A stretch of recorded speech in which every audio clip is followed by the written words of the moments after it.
Do you want to be a lawyer?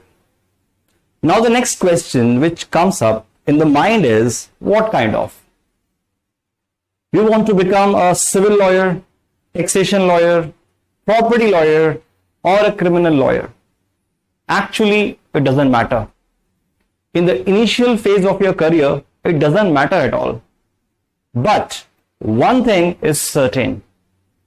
Criminal law lies at the core of every country's legal system.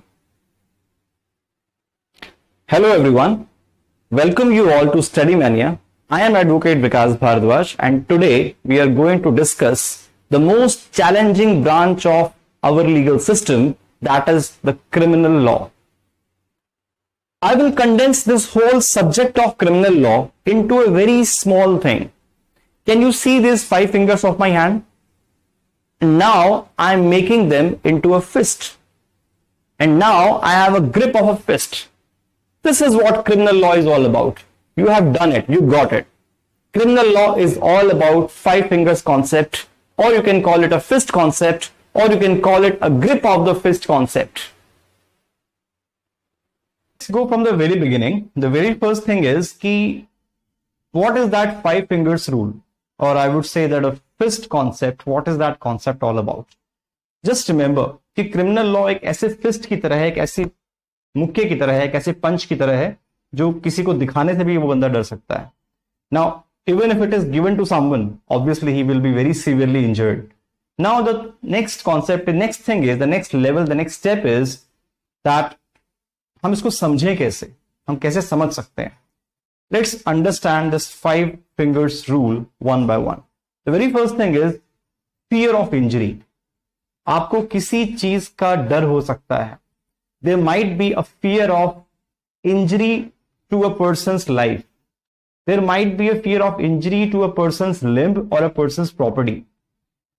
किसी भी चीज को कुछ attack या कुछ खतरा या कुछ डेंजर अगर क्रिएट होता है तो वो क्रिमिनल अटेम्प्ट होगा लीगल टर्म्स में, कि आप किसी की बॉडी को, किसी के लिम्स को, किसी की प्रॉपर्टी को किसी तरीके का कोई नुकसान नहीं पहुंचा सकते हैं. The very first rule of criminal law, that to save all the people, to save all the human beings who are living in the society peacefully, उनको एक सेफ सिक्योर एनवायरनमेंट देने के लिए हम लोग क्रिमिनल लॉ के एक setup में सेफ फील करते हैं.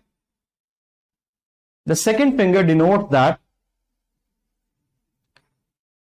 if there is a fear, अगर कहीं कुछ डर है, so there should be someone who will be the protector.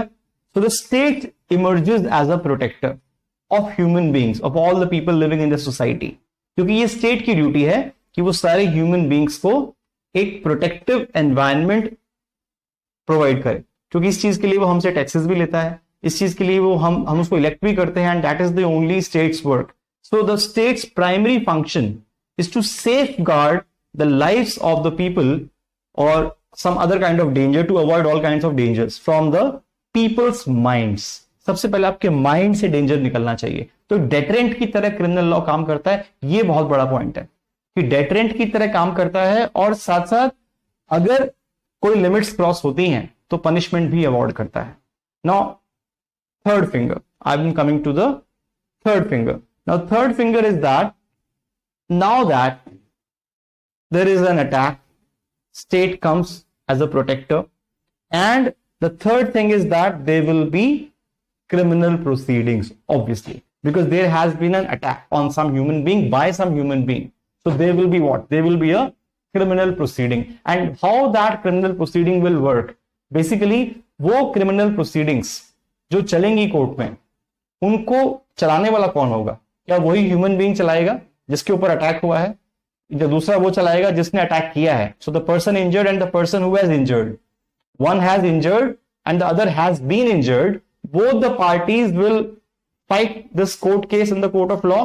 Will it happen in a criminal proceeding? No. On the face of it I would say no, it doesn't happen. How does it happen? The victim side is taken by the state. The victim side is represented by the state. Victim की side को कौन represent करेगा? State represent करेगा. ये government कह सकते हैं आप, ये स्टेट की ड्यूटी है कि वो उसको सेफगार्ड करे. So the whole criminal proceedings will be represented by state on behalf of the victim. और दूसरी तरफ कौन होगा? Obviously accused.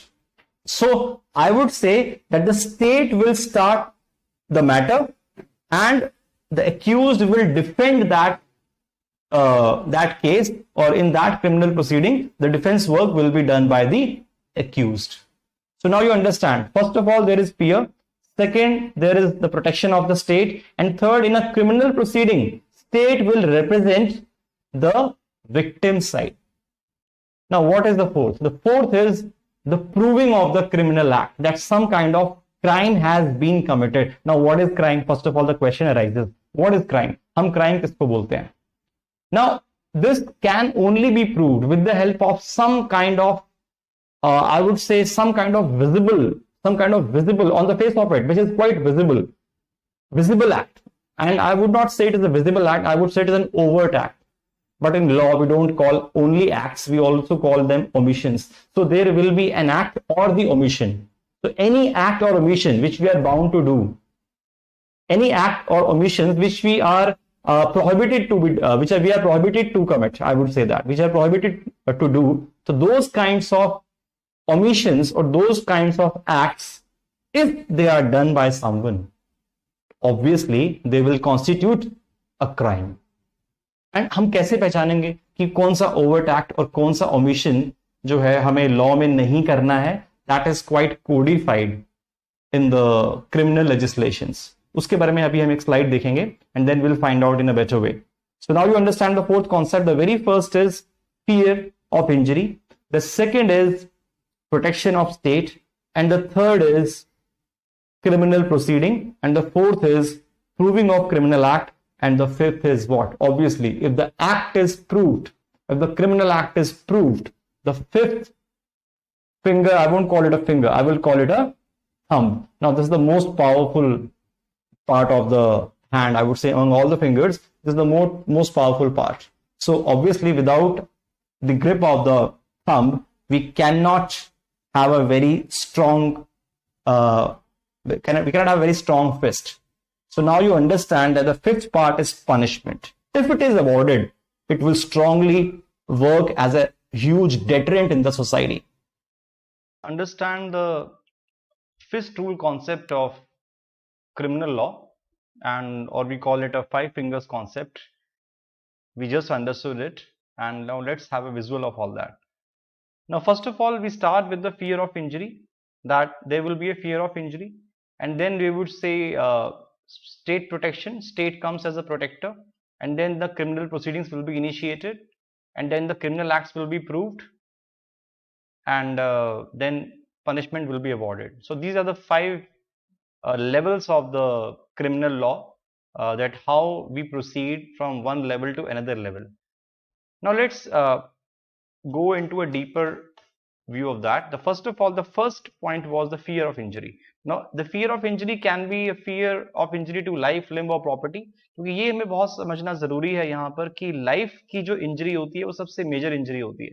So if a person is afraid that his life will be affected, और या उसकी जिंदगी को कोई खतरा है, तो वो हमेशा क्रिमिनल लॉ का रिजॉर्ट करेगा और उस तरफ वो कहीं ना कहीं स्टेट से उस चीज की गुहार लगाएगा कि उसको प्रोटेक्ट किया जाए. और वी कैन से कि पूरी लाइफ को डेंजर नहीं है, लेकिन किसी पर्टिकुलर पार्ट को भी अगर डेंजर है, या आपको लगता है कि मेरी लाइफ नहीं जाएगी लेकिन मेरे को थोड़ा बहुत डैमेज हो सकता है, मेरे को थोड़ा बहुत इंजरी आ सकती है, फिजिकल इंजरी हो सकती है, चाहे वो ग्रेव नेचर की है चाहे वो नॉर्मल नेचर की है, it might B of serious nature और अ वेरी सीरियस नेचर और not that much serious, whatever, but अगर लिम को थोड़ा बहुत भी कहीं कुछ प्रॉब्लम है या कहीं कुछ डैमेज होने के चांसेस हैं, तो भी क्रिमिनल लॉ का एरिया यहाँ पर टच होता है. रीजन द थिंग इज कि आप किसी भी बॉडी पार्ट के साथ में आप रिस्क में या डेंजर में माइंड में लेकर नहीं जी सकते हैं. यू हैव टू बी, आपको बहुत ही टेंशन फ्री, आपको बहुत ही ज्यादा रिलैक्स मोड में अपनी लाइफ जीने का पूरा राइट है, पूरा अधिकार है. And there might be danger to property also, कि अगर प्रॉपर्टी को डेंजर है, चाहे वो गोल्ड हो सकता है, रियल एस्टेट हो सकता है, it might be some other movable property और immovable property, any kind of property. तो क्रिमिनल लॉ के एरिया के अंदर हम प्रॉपर्टी को भी फुल्ली इंक्लूड करते हैं, no matter that property is movable or immovable, that doesn't matter. Both kind of properties are included.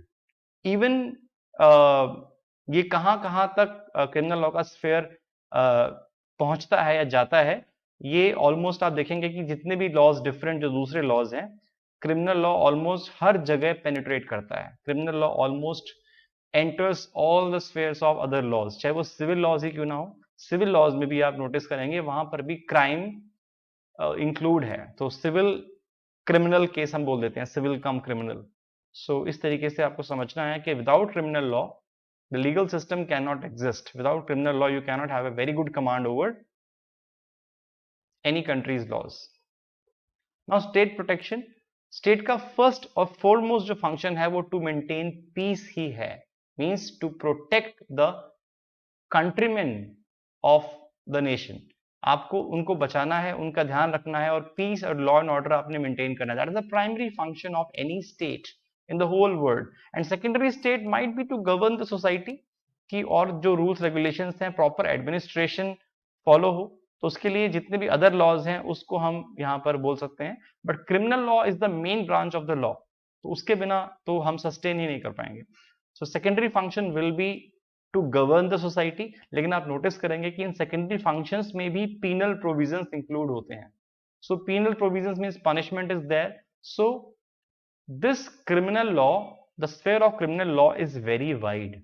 It even penetrates or enters the other fields of any country's legal system. दूसरे laws में भी ये entry करता है, चाहे वो civil हैं, चाहे वो corporate हैं, whatever. So the second part we just understood was that state protection. The first was fear of injury, and the third is criminal proceedings. As I just told you that the state becomes a party if some kind of criminal injury has been done to a person. Then the state becomes a party and the state represents that person on the victim's behalf. I mean on that same person's behalf, state represents in the criminal proceeding in the court of law. So the proceedings become like this: state versus accused.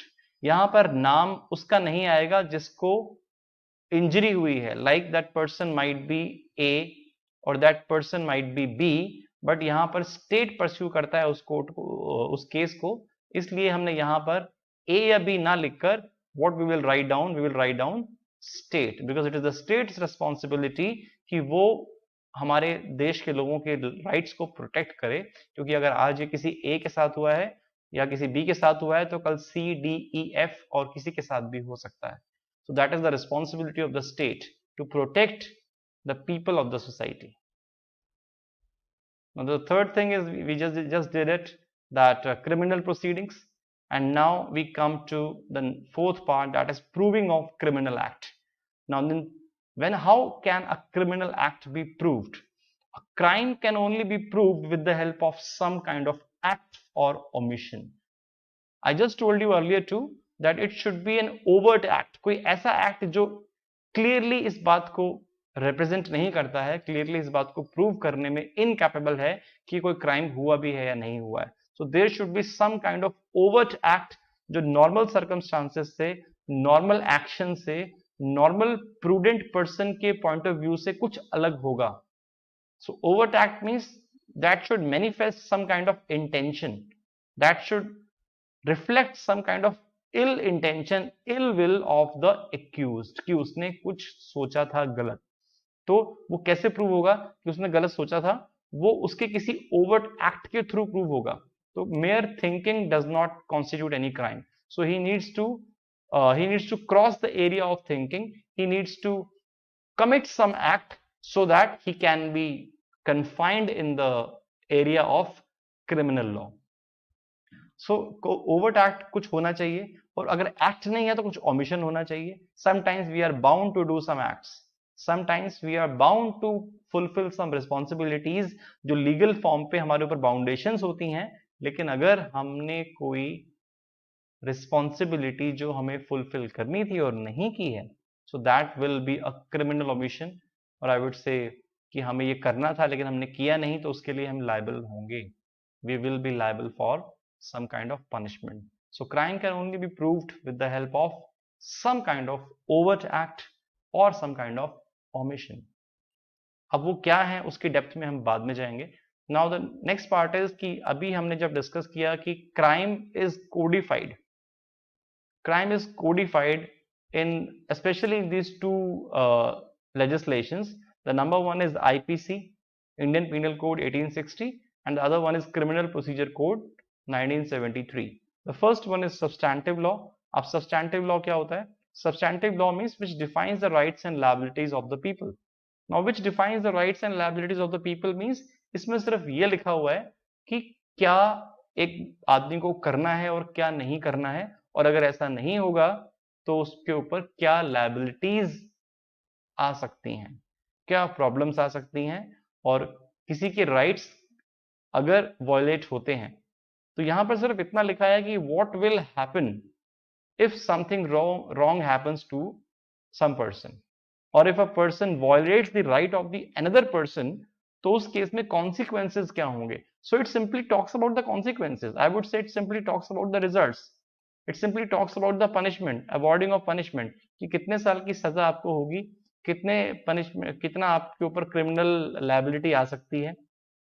तो ये सिर्फ results की बात करता है, ये सिर्फ rights और लायबिलिटीज की बात करता है कि क्या राइट्स हो सकते हैं और क्या लायबिलिटीज हो सकती हैं. So it only talks about the rights and liabilities of the people. अगर किसी का राइट वॉलेट होता है तो दूसरा बंदा लायबल है, अगर राइट ही वॉलेट नहीं हुआ तो कुछ लायबिलिटी नहीं बनती है. So it simply talks about the consequences part, but how those consequences will be implemented, how those consequences will be attached to the person who is liable, क्या प्रोसीजर होगा उस पूरे कोर्स को करने का.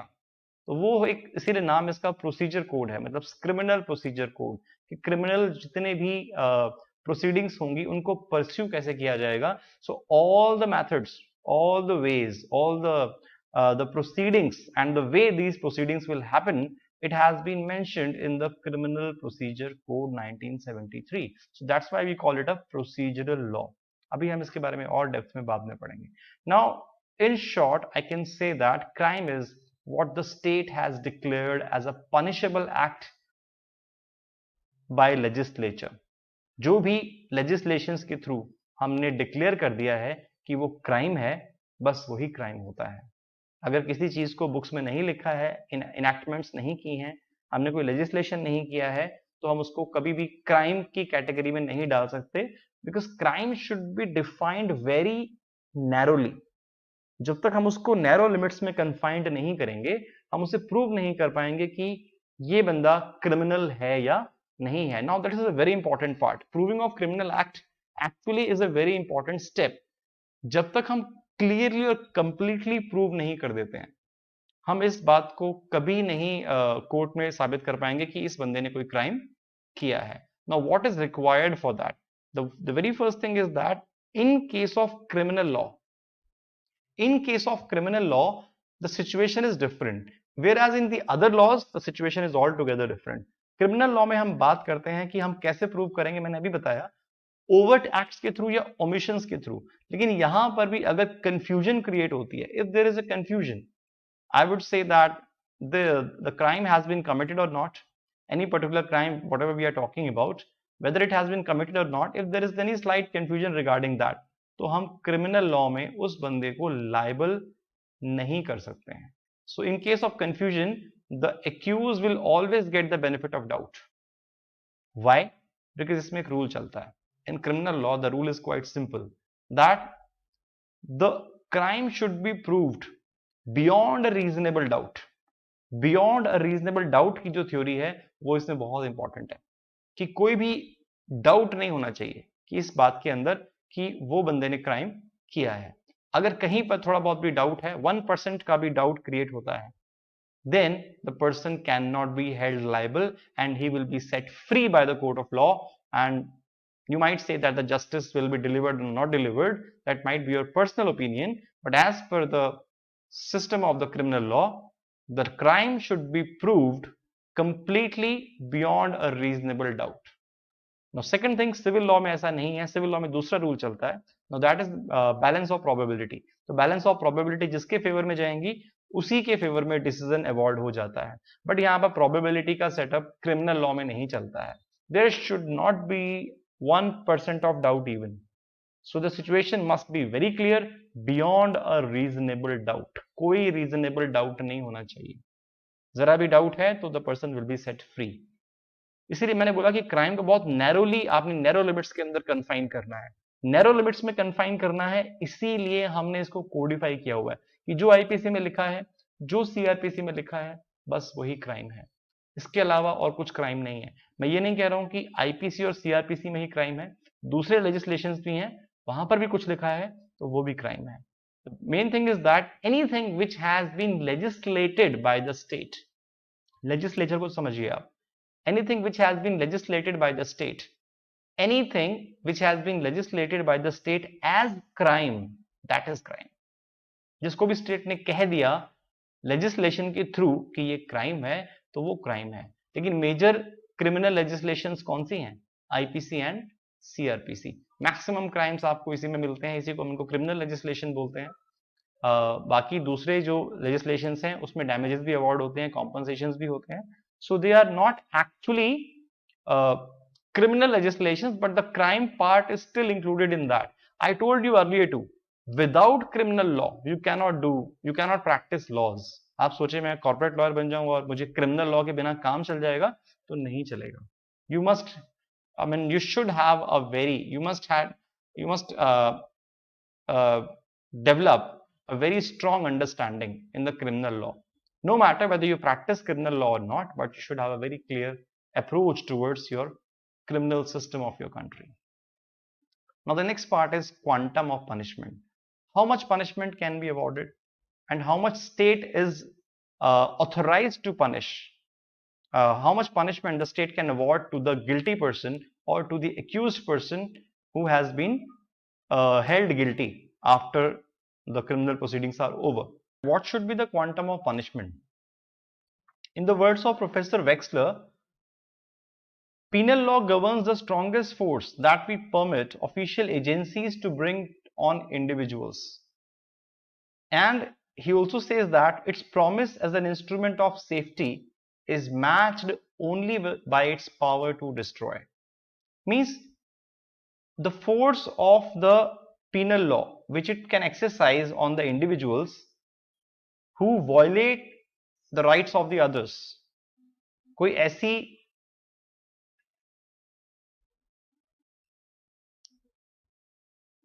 जो भी लोग दूसरों के राइट्स को वायलेट करते हैं, so what can be done against those people, what can be done with those people? So penal law governs the strongest force. penal law के पास हमने सबसे बड़ा, सबसे strong power हम लोगों ने penal law को दिया हुआ है। So it is written over here that we ourselves permit official agencies. Official agencies here means law.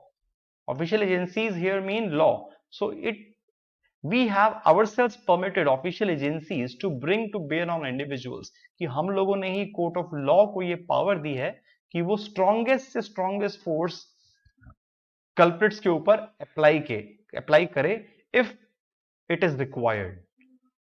Number 2 is its promise as an instrument of safety is matched only by its power to destroy. जितना भी हम safe feel करते हैं, whatever safety we feel because of the prevalence of the criminal laws in our country, that is only because we know that criminal law has got power to destroy also. So how much destruction criminal law can cause? The question arises कि आखिर कितना destruction criminal law एक आदमी के साथ कर सकता है? I would say to an huge extent, because the reason is it can even kill a person, it can even execute a person if it is right in the eyes of law. तो उसको हमने destroy करने का, fully destroy करने का power हम ही criminal law को अवॉर्ड करते हैं। हम as a people of the country, हम लोग ही क्रिमिनल लॉ को ये चीज अलॉट करते हैं कि आप किसी भी कल्प्रिट, किसी भी एक्यूज्ड के ऊपर ऐसी इस लिमिट तक punishment award कर सकते हो। So what is the quantum of punishment? It can be from a very small punishment to a very huge punishment. It can range from 0 to 100, I would say. From 0 to 100 कितना भी punishment का level हो सकता है, because we have given the state kind of huge power, or you also might say unlimited power. Now the quantum of punishment is done. All the five fingers concept, the whole five fingers concept have been revised fully, and the concluding remarks, I would say, criminal law is a branch of public law because it deals in the area of people, it deals in the society, it deals with the people of the society, so it is a branch of public law. अब public law के नाम से ही पता लगता है कि जो public के डोमेन में आता है, जो पब्लिक के डोमेन में आता है। दूसरा हमारा है प्राइवेट लॉ। अब क्रिमिनल लॉ प्राइवेटली अप्लाई हम नहीं कर सकते हैं, क्योंकि अगर प्राइवेटली अप्लाई करेंगे तो state will not pursue the case of the victim, the state will not represent the case on behalf of the victim, क्योंकि प्राइवेट राइट्स अगर वॉयलेट होते हैं तो वहां पर स्टेट की ड्यूटी नहीं बनती है। स्टेट वुड से दैट आपके प्राइवेट राइट्स वॉयलेट हुए हैं, so you fight the case privately on your own behalf. But criminal law is a branch of public law. किसी एक के साथ गलत होता है तो दोबारा किसी और के साथ भी गलत हो सकता है, so it becomes the duty of the state, it becomes the duty of the agency who handles the whole country, who manages the whole country, कि वो प्रोटेक्शन प्रोवाइड करे अपने देश के लोगों को। So criminal law is a branch of public law, not private law, because it authorises the infliction of state punishment, क्योंकि इसमें स्टेट पनिशमेंट भी अवॉर्ड करता है। स्टेट की ड्यूटी है कि पहले गिल्टी अगर वो प्रूव होता है तो बाद में उसको पनिशमेंट भी अवॉर्ड की जाए, and if it is prove not guilty then he will be set free. Now number 2 is most people believe in peace and harmony. Obviously ज्यादातर लोग सोसाइटी में हमें पॉजिटिव लेवल पे मिलते हैं, अच्छे मिलते हैं, बट कुछ लोग नेगेटिव होते हैं जो लीगल सिस्टम को नहीं मानते, उसे बार बार वॉयलेट करते हैं। तो इसीलिए एक स्टेट की एक ऑब्लिगेशन हो जाती है, it becomes the obligation of the state, एक मजबूरी है कि आपको उन लोगों को पनिश करना पड़ता है, and that's where the law creeps in, that's where the law or the legal system of any country comes into the picture. So with the instrumentality of law, we try to maintain normalcy. The state maintains normalcy with the help of law, or we can say that with the help of established principles. So the whole picture is clear, and I hope that what is the fifth rule, it is not any codified anywhere, don't treat it like that fifth rule which I am saying it. I am just labeling it as a fifth rule just for the sake of learning it and just for the sake of understanding it in a better way. So before making the whole presentation over, let's go through the five fingers concept, or we call it a fifth rule, that the first of all there is a fear of injury, and because of that the state gives the protection to the people of the country, and then if some right has been violated, criminal proceedings start, and once the proceedings start, the criminal act must be proved, or it should be proved, and if it is not proved, then the accused will be set free, and if it is proved, he will be held guilty, and finally he will be awarded punishment.